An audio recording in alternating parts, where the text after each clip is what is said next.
LSM Gempa Indonesia, jaksa lalai, terpidana berkeliaran, pelapor justru jadi korban. Lembaga Swadaya Masyarakat, LSM, Gempa Indonesia menegur keras Kejaksaan Negeri Kabupaten Goa atas dugaan kelalaian fatal dalam melaksanakan eksekusi putusan Mahkamah Agung Republik Indonesia nomor 1099-K, PIT 2000, yang telah berkekuatan hukum tetap, inkrah. Kelalaian ini dinilai berdampak serius, karena dua terpidana dalam perkara tersebut kembali melakukan tindak pidana berat berupa pembunuhan terhadap pelapor pada tahun 2002. Dalam amar putusan Mahkamah Agung, 3 terdakwa dinyatakan terbukti bersalah melakukan tindak pidana, bersama-sama melakukan pemerasan dengan kekerasan, dengan rincian hukuman. Mas Siri dengan Tojeng bin Ma'li 1 tahun penjara, meninggal sebelum menjalani hukuman. Syarifuddin bin Mas Siri 1 tahun 6 bulan penjara. Syamsul alias Jamsu bin Mas Siri 1 tahun 6 bulan penjara.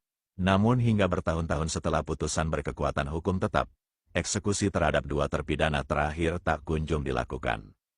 Akibatnya, pada tanggal 11 Januari tahun 2002, kedua terpidana kembali melakukan kejahatan dengan membunuh hara jiwa, pelapor dalam perkara sebelumnya, di Dusun Batu Menteng, Desa Brutalasa, Kecamatan Biring Bulu, Kabupaten Goa. Kasus ini kemudian dilaporkan ke Polres Goa dengan nomor laporan polisi, Pol 128-2-2002, dan ditangani oleh Polda Sulawesi Selatan.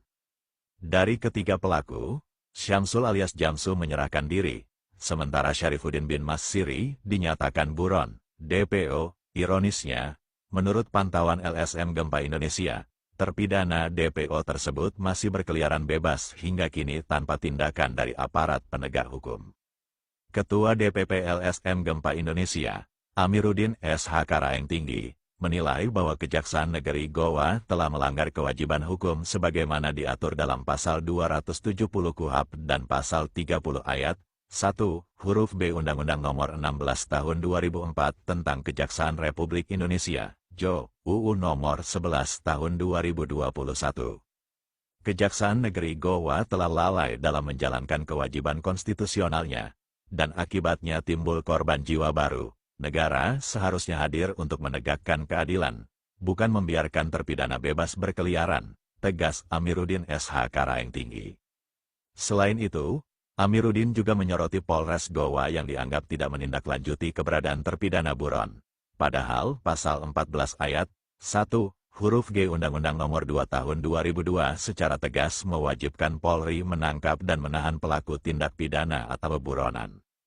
LSM Gempa Indonesia mendesak Kejaksaan Agung RI dan Kapolda Sulawesi Selatan untuk turun tangan mengevaluasi dan memeriksa dugaan kelalaian aparat hukum di Goa.